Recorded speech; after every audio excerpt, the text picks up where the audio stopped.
Welcome back, guys. I trust you are doing well. Now, I'm sure we all agree that love is a beautiful thing, especially when it leads to marriage. And when people are in love, they can literally walk on air. But sometimes, unfortunately, the love can die. And when that happens, you would find that it's one of the most bitter things to taste in life. And it can also make the lives of some people meaningless, at which point some marriages may actually seek to get a divorce. That's not to say divorces are bad. Sometimes it could be the only escape out of a certain type of negativity that the marriage could be going through, especially if it's at the risk of loss of life of someone. But when divorces are to happen, they would actually have to go to court and get the divorce. And this is where today's true crime story begins to form its shape. Because today's true crime story is actually about a judge who, whilst presiding over a divorce of a couple, ended up having a secret affair with the wife of the man whose divorce case he was presiding over. And at a point, there would be a pregnancy, there will be a kid, there will be a paternity test, there will be a marriage, and obviously, there would be a murder and a suicide. If you are ready for today's true crime story, just buckle up and let's go. So, today's true crime story is coming to you from Turkey, and it's a very twisted one. I'll take my time to break it down. So, there was this couple who decided that, for reasons best known to them, their marriage wasn't working anymore, so they decided to seek a divorce and part ways. That's not bad. Like I said in the intro, sometimes the divorce could be the best, especially if there's a threat to life or the parties mutually agree that we just need to part ways. So they proceeded to court to do it the legal way, as is expected.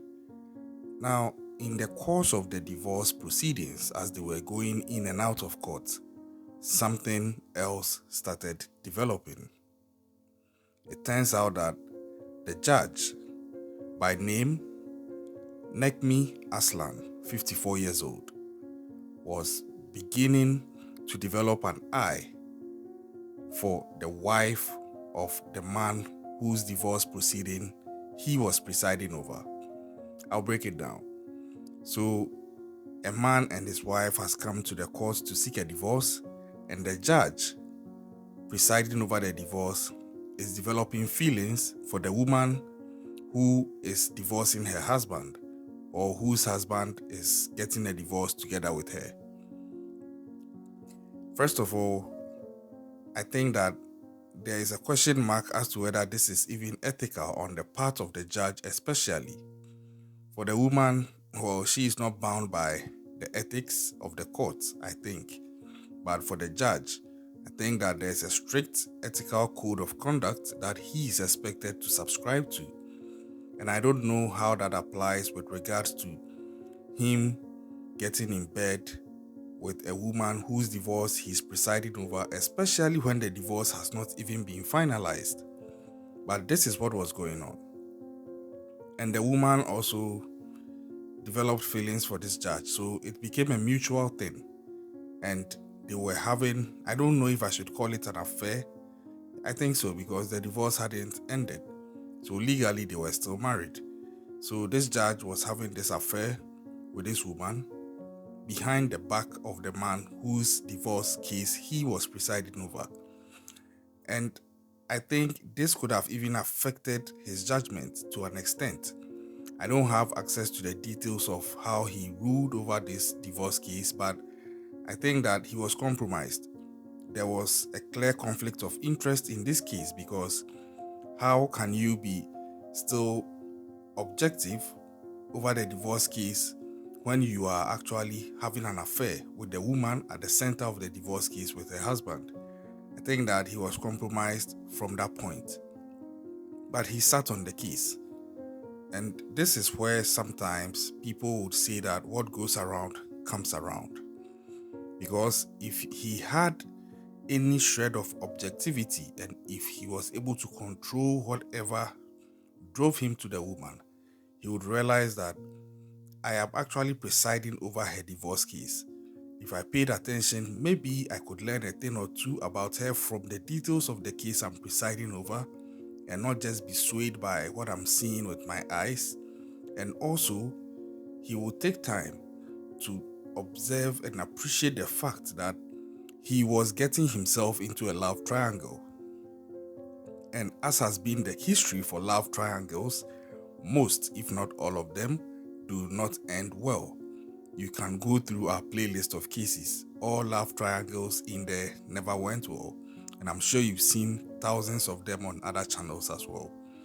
But some way, somehow, at the age of 54 years old, this judge, with all his legal experience, some way, somehow, seems not to have done all this analysis. But then I won't be so harsh on him because there is also a saying that love is blind. So maybe, just maybe, he was actually really in love with this woman and it ended up blinding him. Or you don't agree? Let me know in the comment section. But this is what happened. So fast forward, this judge was informed by this woman at a point in time in the relationship when the divorce proceeding was still ongoing that she was pregnant for him. So you can imagine the point this relationship would have gotten to now. Because at this point, you are having to go and preside over a divorce case and look into the eyes of the other man, knowing very well that you have impregnated his wife that he is divorcing. You know? And this is what it had gotten to. She was able to convince the judge that the baby was his. So the judge promised her that when the divorce case was done, he will marry her.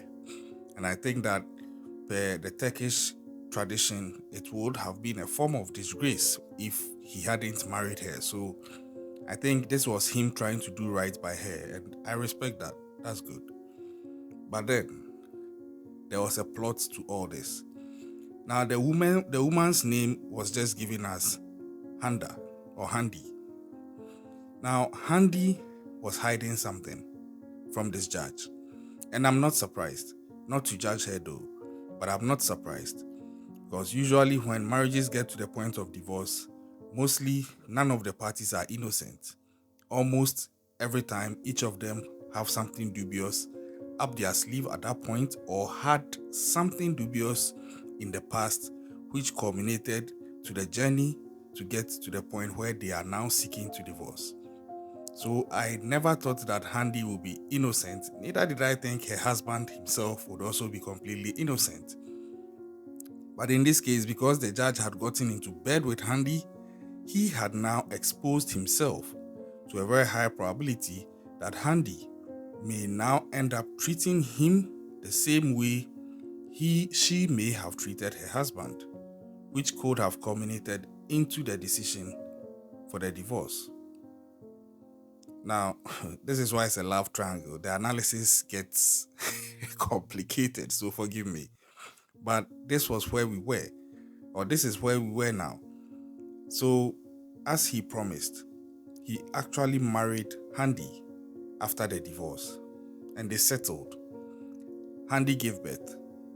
It seemed like, okay, she got divorced, she has found love, but love in the judge who presided over her divorce. That in itself was raising some eyebrows, but they didn't mind. They were in love. That's beautiful. Fast forward. This boy, or the son that they had, was now about 3 years old. And this is where everything came crashing down for the couple. Because some way, somehow, the judge found out through a paternity test that this boy was not his. Now, don't forget that the main reason why he decided to marry Hande, this woman whose divorce he had presided over, was because she claimed she had gotten pregnant for him. And so he was marrying her as a way of doing right by her. So imagine his surprise when it would turn out that the kid was not even his. And even worse, it turned out also that the kid was rather for Handy's ex-husband.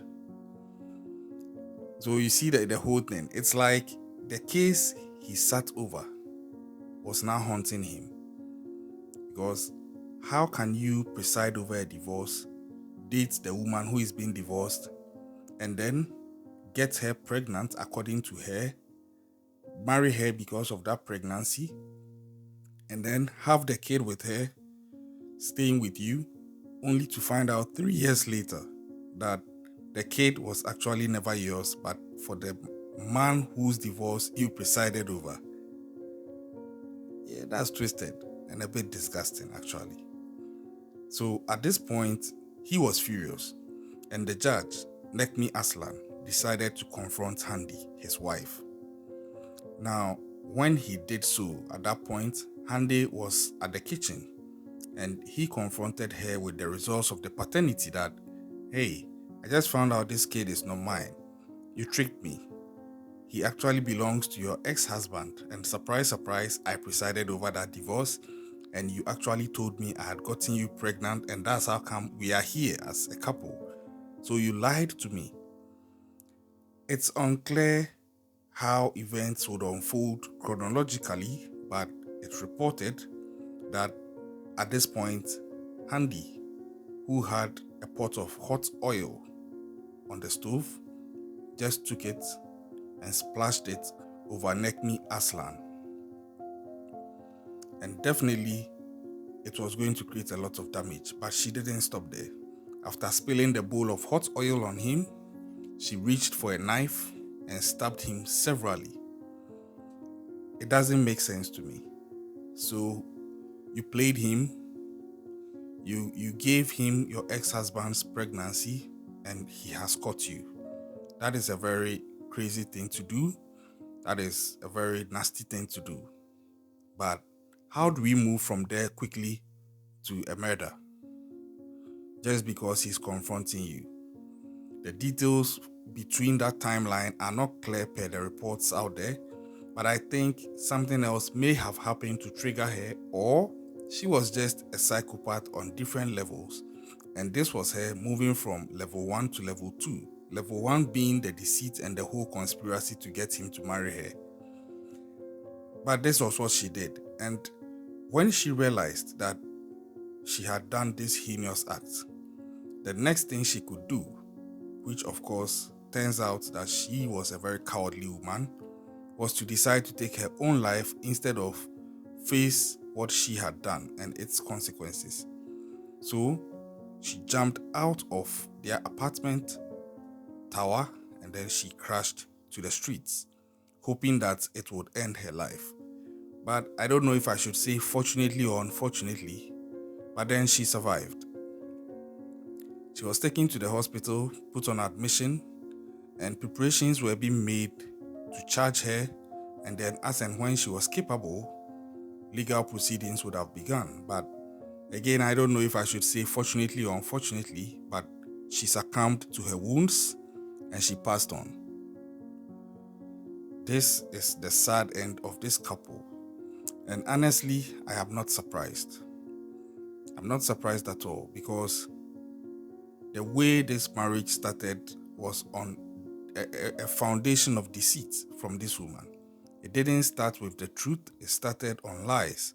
It's actually not just the woman to blame, but the judge as well, because it started with sneaky stuff where he was having an affair with a woman whose divorce he was presiding over. At that point, things were just going to go bad for that union. And it didn't end there also. She lied to him to get him to marry her, and then she gave him another man's kid, and this other man is her ex. That's just stupid. But then the question was, what happens to the kid now? The kid, as rightly justified by the paternity test, was that of her ex-husband. So the kid was returned to his biological father, being Hande's ex-husband. What do you make of all this? I think that it's just disgusting how this thing went. And it could have gone in a different direction, which could have been better. Because even if you are divorcing your husband and you find out you are pregnant for him, you could still have an arrangement with him, which would inure to the benefit primarily of the kid who is to be born. But to deny the kid access to his biological father by telling that kid that another man is his father, that in itself is a deep thing. Not to talk of playing the same card on the other man just to get him to marry you. So Hande was playing everybody to suit herself. And I think that love triangles, like I said, do not end well. So I'm not really surprised as to how this ended. The only person actually that my heart goes out to is the kid and maybe the family members of the victims who lost their lives. But for the judge and Hande, they were old enough and they should have known better. Because Hande was actually 43 years old and the judge was in his 50s. So these were grown ass people who knew better and should have done better. But aside all that, may they still rest in peace, and I hope we learn lessons from these things. One of the reasons why I bring you these stories is not just to inform you, but also I hope that we learn from these things. It can happen to anybody, actually.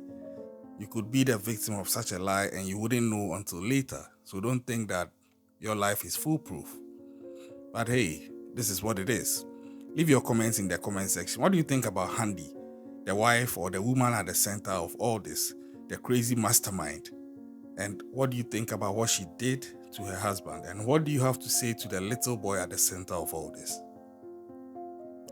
Subscribe to the channel if you haven't yet done so. Turn on the post notifications. It's free, but it helps us to push the algorithm. And like I always say, stay safe out there, keep an eye out, and we'll catch you next time.